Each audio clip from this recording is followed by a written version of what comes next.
સુરતના ડાંગર પકવતા ખેડૂતોની ચિંતા વધી છે।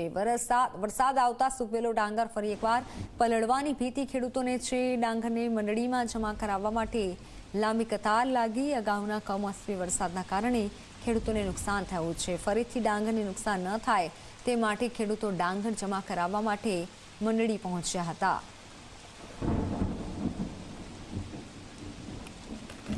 સુરત સહિત દક્ષિણ ગુજરાતમાં ભારે વરસાદની આગાહી કરવામાં આવી છે। ત્યારે સુરત શહેરની વાત કરીએ તો વહેલી સવારથી જ જહાંગીરપુરા, અડાજણ, પાલ, ઓલપાડ સહિતના તમામ જે વિસ્તાર છે તેમાં ધોધમાર વરસાદ વરસી રહ્યો છે। ખાસ કરીને જે રીતે વરસાદ વરસી રહ્યો છે જેના કારણે ખેડૂતોની હાલત ખૂબ જ કફોડી બની છે।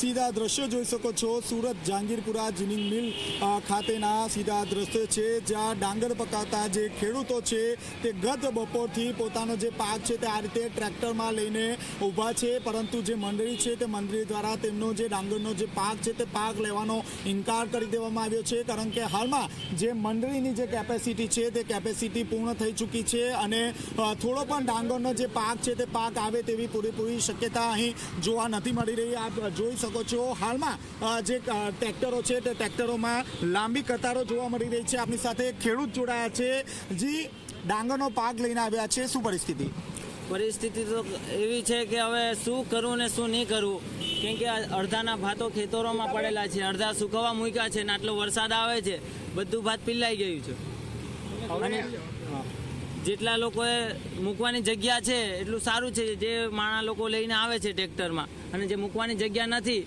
એ લોકો ખેડૂતો બિચારા શું કરવાના। હાલ વરસાદ પણ છે તો હવે આ ડાંગરનું શું કરશો? આ ડાંગર અત્યારે અંદરથી મંડળીમાંથી એવું કહેવામાં આવ્યું છે કે ધીમે ધીમે કામ ચાલુ છે, જેમ જેમ ટ્રેક્ટર આગળ જશે તેમ વારો આવશે, પણ ગઈકાલનું ટ્રેક્ટર અમે મૂક્યું છે ત્યાં ને ત્યાં જ છે હજુ? હા, હજુ ત્યાં ને ત્યાં જ છે। તો મંડળીના જે ડિરેક્ટરો છે શું કહી રહ્યા છે? અંદર મૂકવાની જગ્યા તો નથી, પણ બહાર ફસાઈ ગયા બીજા ટ્રેક્ટર અને બહાર મૂકેલું છે। હવે જોઈએ કે અંદર કેવું છે, હવે અંદર જઈને જોવું પડશે। અંદરથી એમ કહેવામાં આવ્યું તમે લાઇનમાં ટ્રેક્ટર મૂકી દેજો એમ।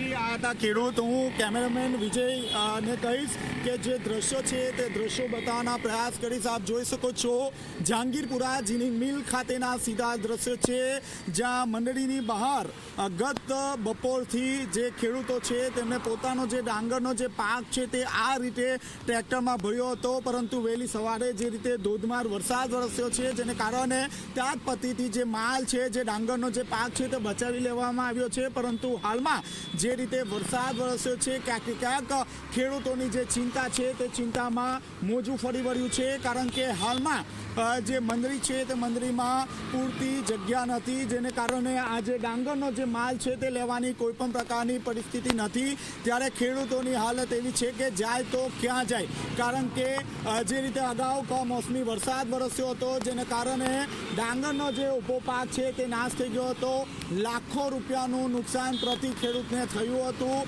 અને હાલમાં જે પાક અહીં જોવા મળી રહ્યો છે તે તાપમાં સૂકવીને આ જે પાક છે તે અહીં લઈ આવવામાં આવ્યો છે, પરંતુ હાલમાં જે ખેડૂતો છે તે કલાકોથી બહાર વેઇટિંગમાં ઊભા છે, તેમને અહીં બોલાવવામાં નથી આવ્યા। તેઓ રાહ જોઈ રહ્યા છે કે મંડળી દ્વારા તેમને બોલાવવામાં આવે અને ફરીથી તેમનો જે ડાંગરનો જે પાક છે તે પાક અંદર લેવામાં આવે, પરંતુ હાલ કોઈ પણ પ્રકારની પરિસ્થિતિ જોવા નથી મળી રહી। કારણ કે જે જીનિંગ મિલનું જે ગોડાઉન છે તે ડાંગરથી હાઉસફુલ જોવા મળી રહ્યું છે।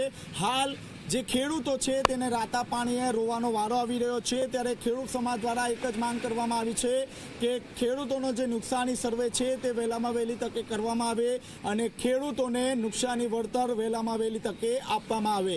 કેમેરામેન વિજય ભેસાણે સાથે ચેતન પટેલ, ઝી મીડિયા, સુરત।